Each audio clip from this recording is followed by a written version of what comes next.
Hey everyone, what's going on? This is Ash and Rima from Mass Effect Odyssey, and today we bring you the first of probably quite a few videos after N7 Day. It is the day after, and we've got a lot of videos to record today.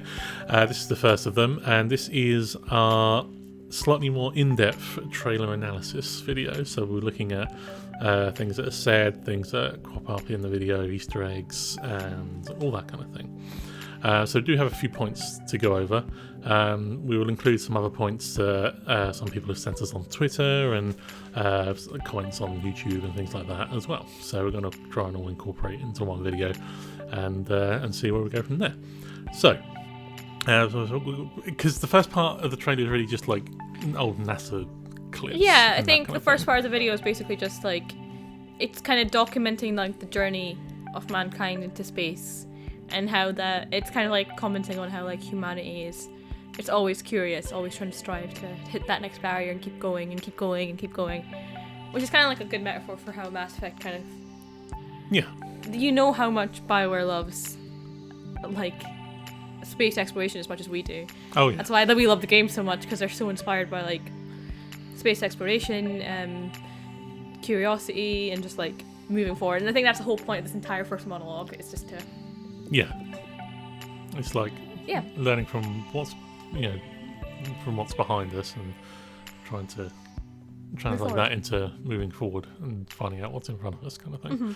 Mm-hmm. So there's like probably about 50 seconds to a minute of that, and then it kind of pans into, and obviously we'll talk about what particularly Jen Hale says in a minute.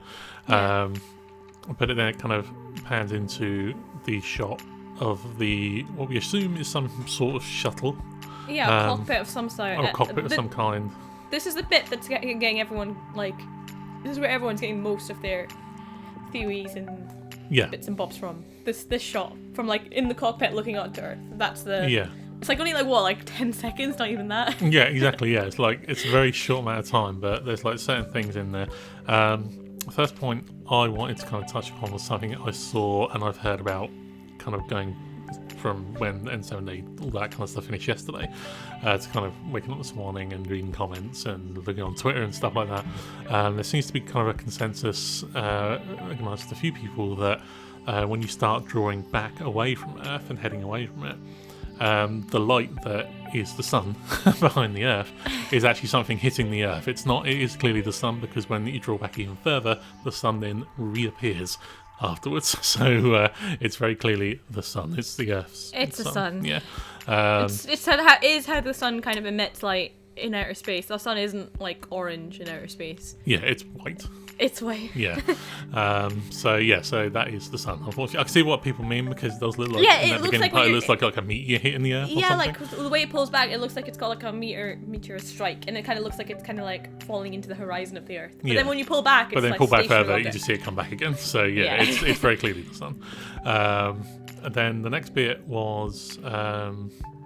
I think someone commented about, I think this on Twitter, I saw this, and it was regarding the like the green kind of globe around the Earth. That's just what do they call it? Well, most people call it Northern Lights, Aurora Borealis. It's just the magnetic. It's just the magnetic. Magnetic field around the Earth. Yeah. So that's just that. It's scientific. You know, they're trying to make it as scientifically factual as possible, I assume, with like the sun bouncing off it as well. Well, we'll have a picture up in a minute. Yeah, we'll have a slow mo. In that picture of actually of Earth that we're showing, you can actually see that it also has like the atmosphere magnetic. Like, it's mainly the atmosphere. The atmosphere is picking up the light, but then obviously you've got that tinge of green that kind of does emit from like the magnetic sphere as well around it. So that's just all science. All science. All science. Next bit is some people have said that the orange glow on the Earth's surface is either coming up to the end of the Reaper attack at the end of Mass Effect 3, or just just after that kind of time frame, so it's definitely within the Mass Effect 3 timeline. There'll be another picture comparison coming up, and this is actually a picture from the International Space Station itself, and you'll notice that it looks pretty much exactly the same as the trailer. That is just the city lights of Earth if not more glowy. No, yeah, so yeah. It looks more glowy than that. Yeah, it looks more glowy than it actually does in the game, the way that BioWare put it in that trailer. So as far as we can tell, that is purely just city lights on the dark side of the Earth. That's it. Yeah. So it's not, yeah, and they clearly said in their blog when they released the original trailer that it'll be set well after the original trilogy. So. Yeah, and there's a picture, we're going to show you a picture of, like, obviously the Mass Effect box art for Mass Effect 3, and you can tell what a city under attack or what a planet under attack actually looks like compared to what city lights would look like. Yeah, because so city lights are really easy to see through space if it's on the dark side. Yeah. At nighttime. Yeah, exactly. Yeah. So yeah, we'll have that comparison there as well. So like, you can tell the difference between the Earth burning. But let us know. Let us know what you think. Yeah, exactly. Yeah, because this is just our opinion. Yeah, yeah. So yes, that moves into the actual kind of cockpit area itself. Now, this is also been mentioned quite a lot in people's theories. This is one of the main theories, that there's a dog tag on the left-hand side. Everyone seems to be under the same assumption, yes, that it's someone called Ryder. Whether it's R-I-D-E-R or R-Y-D-E-R, I have no idea. I've not had a lot of time to check that. You need to zoom the picture in and try and like clear it. You need some Photoshop work there that you need to do. Yeah, but CSI work. Everyone seems to be under the assumption that it's Ryder. We seem to be of the same conclusion there as well. So that's clearly there as some sort of Easter egg. And even Mike Gamble said, "Hope you like the trailer." And then didn't he say something in the same tweet that was like, maybe you should look closer. Maybe you should look closer. So we talked about in the previous video we did this, that we thought maybe Ryder was possibly somebody close to the character. I know a lot of people were like, oh, we think it's a protagonist. And yeah, it could easily be the protagonist. Yeah. It could be. I think the only one thing that we thought maybe would pull against it being the protagonist is the fact that you don't tend to just leave your dog tags lying around. Yeah. Especially if you're in the military. I would imagine you'd keep them on you. Yeah, the dog tags are kind of precious to like people in the military, and they're also, and I said this quite horribly, but they're also for identification as well. Yeah. So, but that doesn't mean that you're not called Ryder, and those dog tags belong to someone also called Ryder, which could be a surname rather than a first name. Yeah. So I think they normally have this surname on the dog tags. You know, it's not the first name. It's not the initial and the last name. And it's interesting because obviously there's been the comparison to Ryder being a reference to Sally Ride, who's the first female astronaut in space. Yes. So yeah, that could be a reference to that. But we were thinking maybe this is all about more like family, because on the other side, which is something we noticed, like kind of, we talked about it in the previous video, but then we kind of like looked at it more closely. On the right hand side is that like what we thought possibly could be a picture. Yeah. And we were watching it probably on our 50th time through or something like that. I was like, Ash, doesn't it look like there's more people in that picture? Yeah. And if you look at it really, really closely, it looks like there's someone, it does look like a silhouette. It looks like there's a tall person, and then if you look kind of closely, it looks like somebody maybe to one side of the shoulder, and then it looks like another head a little bit lower down, so maybe a family picture.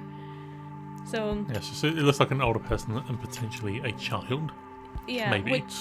Which would be interesting, because if you are going to be travelling to the Andromeda Galaxy and maybe never coming back, you might want your little mementos of all of these, all these things. So yeah, we still think Ryder is really significant, and Ryder still could be the protagonist, but we're thinking these dog tags are possibly, they maybe have some more personal. So look, there's a possibility, and we're only saying a possibility. We're not saying this is 100%. Yeah, because we don't work for BioWare. We don't know, but it could be like he's got mementos of, he or she, has the mementos of someone that means a lot to them, or maybe like someone who's already gone to the Andromeda Galaxy, and like dog tags could also symbolize that maybe you because Shepard possibly came from a military family, so how do we know our protagonist doesn't come from a military family? Yeah. And maybe Ryder could be like father, mother, brother, sister, someone of importance that maybe you kind of keep that memento of. So yeah, that's the cockpit. Yes, that's the cockpit. Yes, that's the cockpit. Yeah. So also you zoom out, and you go past all the planets here in our system, and then it fades out to white, and then goes into the next picture, which is a scrolling video. It's a moving picture. It's a moving picture. Yes.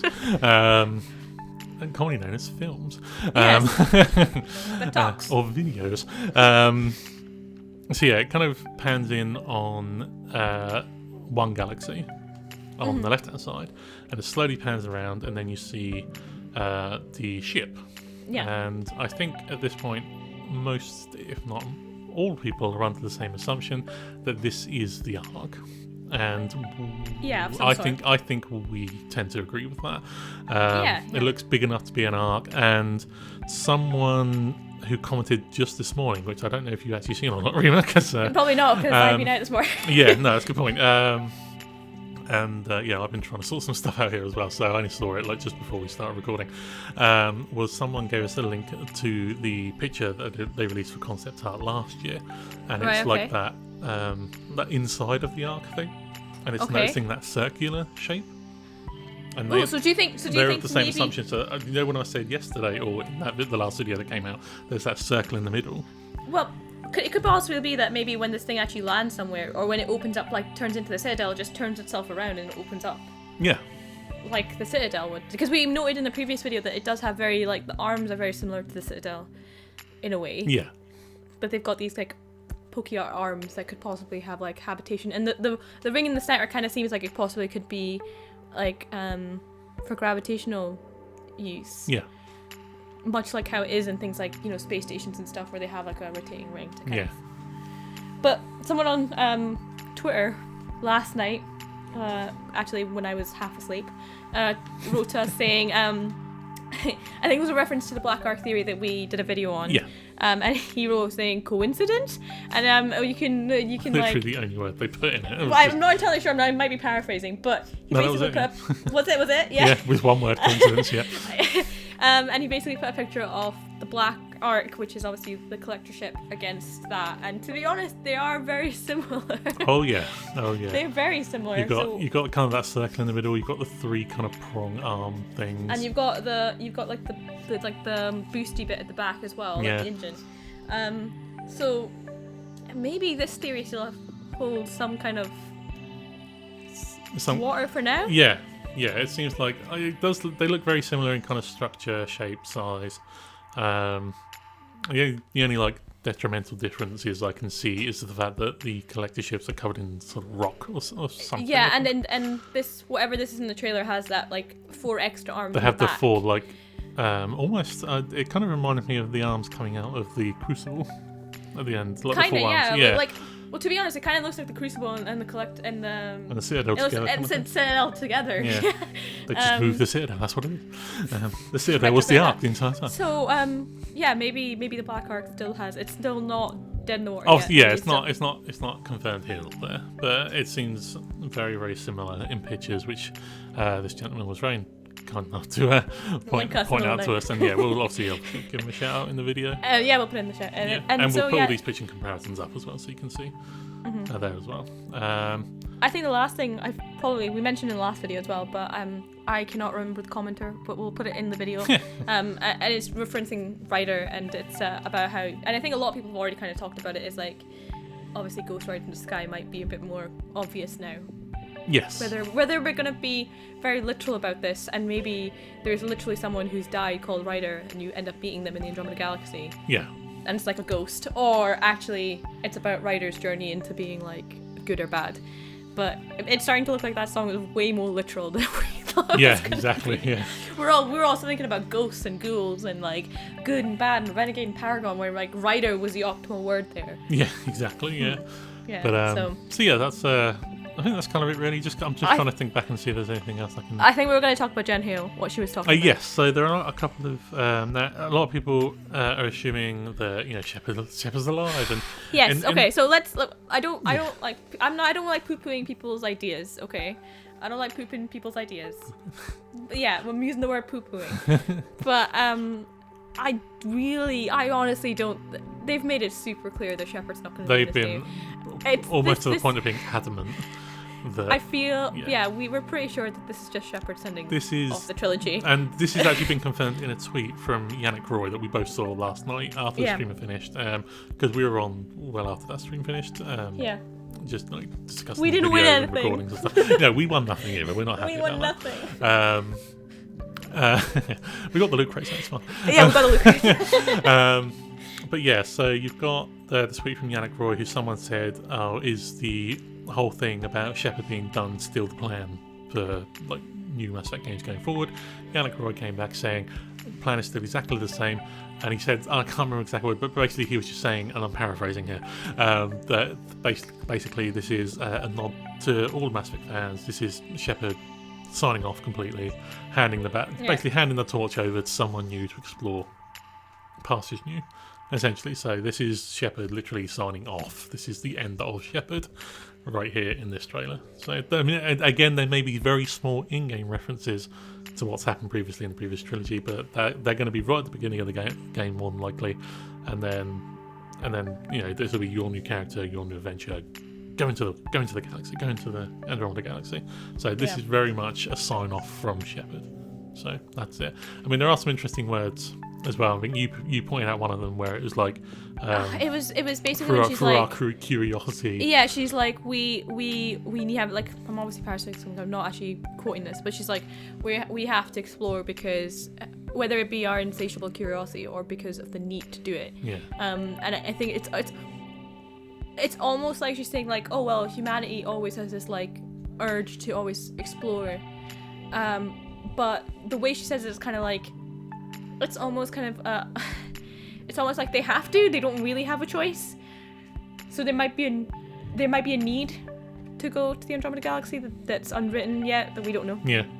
So but I think that's it, really. I think, like, I don't know, the fact of the words of the I'm just watching the video back, and she says that the fear of what happens if we don't actually try. Yeah. Whether that means that something's going to happen, there is like an imminent threat, or whether there's actually an actual need. Maybe they need to explore for humanity. Or it could be the fact that running out of resources, maybe. Yeah. Well, this is it. I mean, maybe like devastation of the Reaper attack on Earth, and obviously it wasn't just centered on London, which obviously was the main kind of focus on Mass Effect. Of course, it happened in London. It was just focused on London, nowhere else. But yeah, obviously like the Natural History Museum, no. But Big Ben, what should we do? No. So yeah, obviously there's obviously Earth was kind of devastated when the Reaper attack happened. Yes, we kind of won out in the end, but that doesn't mean that we're not still struggling to recover from that hundreds of years later. Tens or hundreds or thousands of years later, so it could have had a devastating effect on our atmosphere or our ecosystem or something like that. And this is why we need to send people out. So that's it. So that's pretty much all we can pick up as far as we can tell for the moment, anyway. Obviously, if you guys can think of anything else that we may have missed, and there probably is something that we've missed there as well. Obviously, let us know in the comments below or on Twitter there as well. But that's it for the moment. So obviously thank you very much for listening and for watching, and as always you can subscribe to the channel to stay up to date with all things Mass Effect, and you can help the channel to grow by sharing the video too. And again, thank you very much for watching. We'll see you again very soon.